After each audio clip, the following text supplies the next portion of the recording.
Welcome to Black Girl Say Something, where this black girl has something to say. And I recorded another episode, but I chose not to post it because I was really ranting and raving on that episode. And I was just like, that's not something I want to listen back to. I don't like that. So I'm going to just go ahead and post that over to Patreon because it's too much. It's too much. Anywho, I'm going to call this episode My Misery Does Not Love Company. My misery does not love company. And I know there's this whole talk about, being hyper independent and going into isolation when you're going through things. But sometimes you do have to go into isolation within reason, right? I'm not so closed off from my friends that they don't know where my mental health and mental status is. I'm not so closed off from, letting people know what I got going on and if I need help. I'm kind of past that. Like, I'm slowly but surely have moved out of hyper independence and into a state where I can ask for help. Even if that means if you say, "Hey, is there anything you can do? Is there anything I can do?" Trust and believe I have a list for you.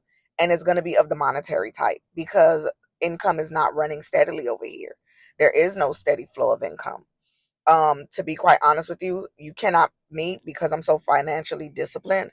There is no way to make a payment arrangement without, knowing where the next check is going to come from.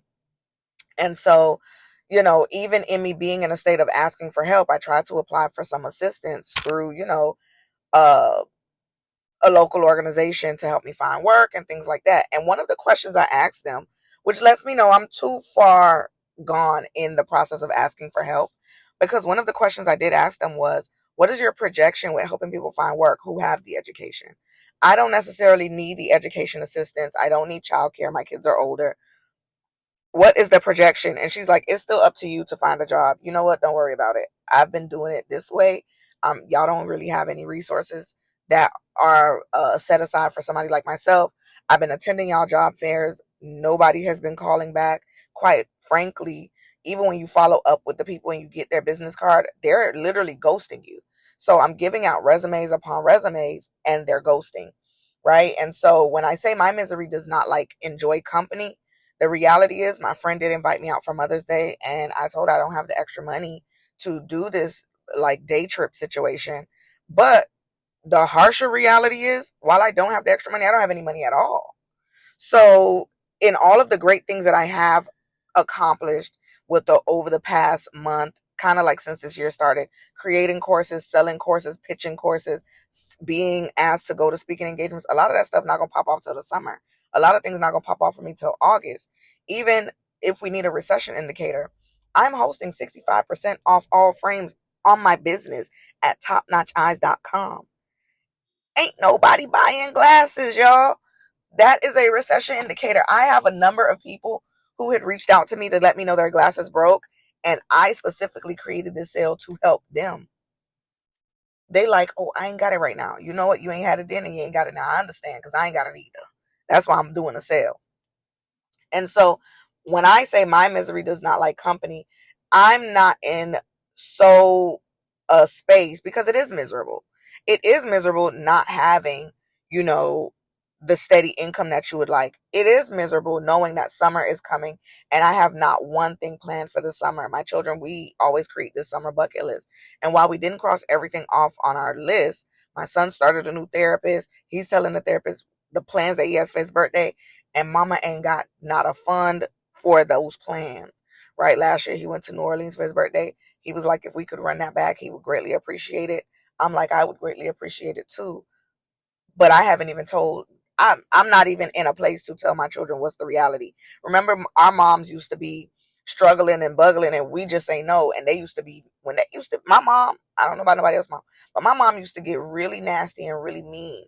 And so the reason why I isolate myself from people is because I have to save up that energy. If I'm expelling the energy and having conversations and chitting and chatting, frivolous conversation with people, then I'm depleting the energy that's necessary, the mental energy to have for my children. And I don't want to come off as mean and nasty to them. But I was having a conversation with somebody and they was like, oh, I'm trying to lift your spirit, but you're being kind of annoying. No, I'm annoyed. I'm not being annoying. You're feeling like I'm being annoying, but I'm annoyed at the fact that Every day I look at my account. Yes, my account has not been overdrawn because I'm financially disciplined.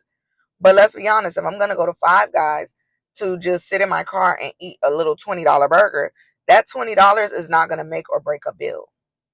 I have now expelled all of my resources. When I say all, I mean cashing out retirement, pulling from life insurance, pulling from every resource to keep myself afloat, and still looking at, hey, I just paid my March mortgage.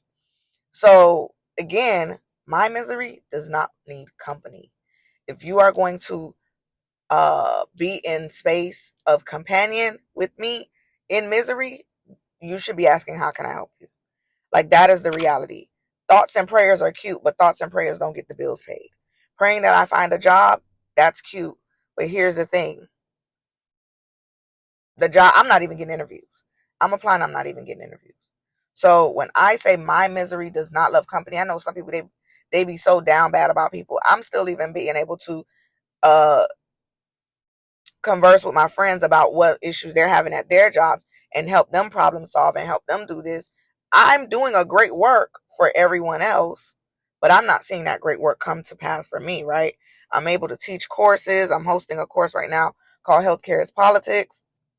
It's geared towards healthcare professionals and healthcare consumers alike, because I have the gift of teaching things in such a simplistic way that even if you are a healthcare provider, even if you are a consumer of healthcare, meaning a layperson who has no healthcare background, you are going to get something from the course.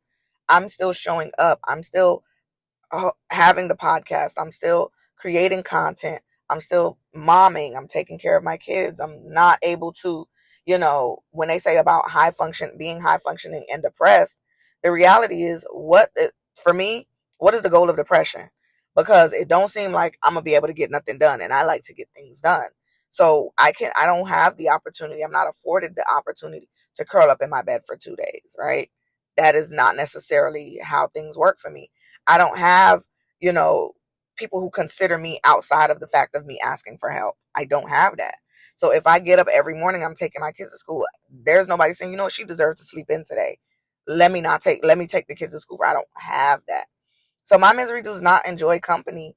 My misery likes to just kind of coast through, harbor up the energy, so I can expel it for my children, harbor up the energy so I can do what's necessary for me.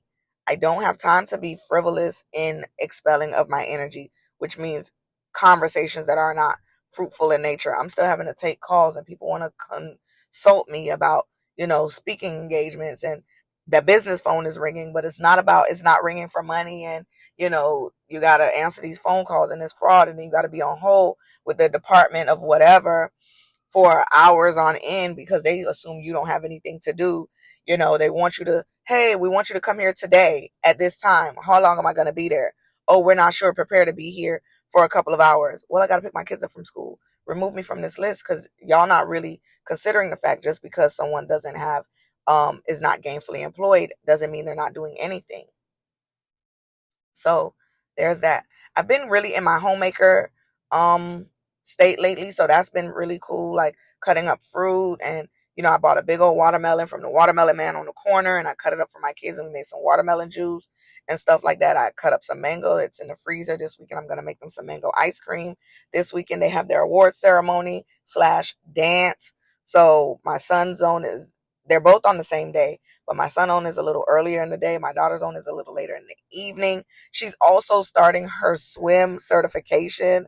So she passed her lifeguard pre-test. Now she has to do the course to become certified.